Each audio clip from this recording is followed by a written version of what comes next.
লক্ষ্মী ভান্ডারের চেয়ে বড় প্রকল্প যার নাম হচ্ছে নারায়ণ ভান্ডার প্রকল্প। এই প্রকল্পটি আবেদন করলে আপনি প্রতি মাসে 2000 টাকা করে পাবেন।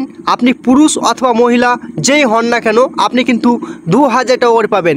তো এই নারায়ণ ভান্ডার প্রকল্প আপনারা কিভাবে আবেদন করবেন, এর জন্য আপনাদের শিক্ষাগত যোগ্যতা কী লাগবে, কোথায় আবেদন করবেন, এই বিষয় নিয়ে আলোচনা করব। ভিডিওটি শুরু করার আগে আপনাদের কাছে একটি ছোট্ট রিকোয়েস্ট, চ্যানেলে নতুন হয়ে থাকলে অবশ্যই চ্যানেলটিকে সাবস্ক্রাইব করে পাশে থাকা বেল আইকনটিকে টিপে রাখবেন। তো আজকে বেশি কথা না বলে সরাসরি মেন বিজ্ঞপ্তিতে চলে যাওয়া যাক।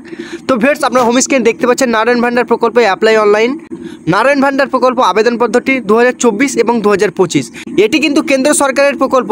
কেন্দ্র সরকারের আবারও নতুন সূচনা, আপনি যদি ভারতবর্ষের বাসিন্দার হন তাহলে এই প্রকল্পটির জন্য আবেদন করতে পারবেন। আর নয় লক্ষ্মী ভান্ডার, এবার লক্ষ্মী ভান্ডারের চেয়ে বড় প্রকল্প যার নাম হচ্ছে নারায়ণ ভান্ডার। মাননীয় মুখ্যমন্ত্রী মমতা বন্দ্যোপাধ্যায় পশ্চিমবঙ্গের 25 বছর বয়সী মা এবং বোনেদেরকে প্রতি মাসে 1000 এবং 1200 টাকা করে প্রদান করা হয়, যা দরিদ্র পরিবারের মা এবং বোনেদের প্রচুর উপকৃত হয়। এই প্রকল্প শুধুমাত্র পশ্চিমবঙ্গের মহিলারাই পায়। তাই এবার কেন্দ্র সরকার তথা নরেন্দ্র মোদী চালু করতে চলেছে নতুন প্রকল্প যার নাম হচ্ছে নারায়ণ ভান্ডার প্রকল্প। এই প্রকল্পের মাধ্যমে পুরুষ এবং মহিলাদেরকে প্রতি মাসে 2000 টাকা করে প্রদান করা হবে এবং প্রতি বছরে পুরুষ এবং মহিলাকে 24,000 টাকা করে প্রদান করা হবে। তো নারায়ণ ভান্ডার প্রকল্প আবেদন করার জন্য আপনাদের কী কী ডকুমেন্টস প্রয়োজন, যে সমস্ত আপনাদের ডকুমেন্টস প্রয়োজন আপনারা দেখতে পাচ্ছেন। আপনাদের আধার কার্ড এখানে প্রয়োজন, ভোটার কার্ড প্রয়োজন, জন্মের প্রমাণপত্র প্রয়োজন, ঠিকানার প্রমাণপত্র এখানে প্রয়োজন, আপনাদের ব্যাংক অ্যাকাউন্ট অত্যন্ত জরুরি যেহেতু আপনারা এখানে টাকা নেবেন প্রতি মাসে। তারপর আপনাদের স্কুল সার্টিফিকেট যদি থাকে, তারপর আপনাদের ইনকাম সার্টিফিকেট অবশ্যই আপনাদের দিতে হবে। বিপিএল সার্টিফিকেট, আপনাদের বিপিএল যদি থাকে আপনারা বিপিএল কিন্তু আপনাদেরকে দিতে হবে।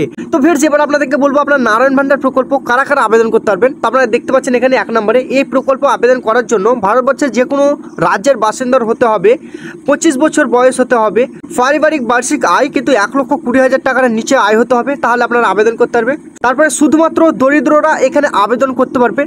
তারপরে 5 নম্বরে কি বলেছে আপনারা দেখতে পাচ্ছেন, 25 বছরের অবিবাহিত পুরুষ এবং মহিলা এবং বিবাহিত পুরুষ এবং মহিলা এই প্রকল্পের জন্য আবেদন করতে পারবেন।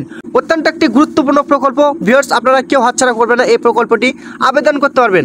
তো ভিউয়ার্স, এবার আপনাদেরকে বলবো আপনারা এই নারায়ণ ভান্ডার প্রকল্প কিভাবে আবেদন করবেন। তো হোম স্ক্রিন আপনারা দেখতে পাচ্ছেন, সরাসরি আপনাদেরকে লাইভে দেখিয়ে দিচ্ছি। আপনারা হোম স্ক্রিন দেখতে পাচ্ছেন, খুব শীঘ্রই নারায়ণ ভান্ডার প্রকল্প চালু হতে চলেছে। অনলাইনে কিংবা অফলাইনের আবেদন শুরু হবে সেই বিষয়ে কিন্তু এখনও ঘোষণা করা হয়নি, অর্থাৎ কোনো ঘোষণা করেনি কেন্দ্র সরকার। তো ভিউয়ার্স, আপনারা দেখতে পাচ্ছেন এটি শুধুমাত্র আপনাদেরকে প্রতিশ্রুতি দেওয়া হয়েছে, অর্থাৎ কেন্দ্র সরকার এখানে বলেছে যে নারায়ণ ভান্ডার চালু করবে। তো অবশ্যই 2025 সালের মধ্যে এই নারায়ণ ভান্ডার চালু করা হবে, এটি আমার ধারণা। তো অবশ্যই আপনারা এই নারায়ণ ভান্ডার প্রকল্প আবেদন করতে পারবেন।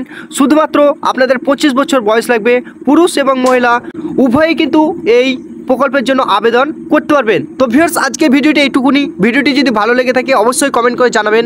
আর এই ধরনের যদি নতুন নতুন কেন্দ্র সরকার বা রাজ্য সরকারের স্কিমের আপডেট এবং চাকরির খবর পেতে চান অবশ্যই এই চ্যানেলটিকে সাবস্ক্রাইব করে পাশে থাকা বেল আইকনটিকে টিপে দেবেন। তো দেখা হচ্ছে ভিউয়ার্স পরের ভিডিওটিতে। সবাই ভালো থাকুন, ধন্যবাদ।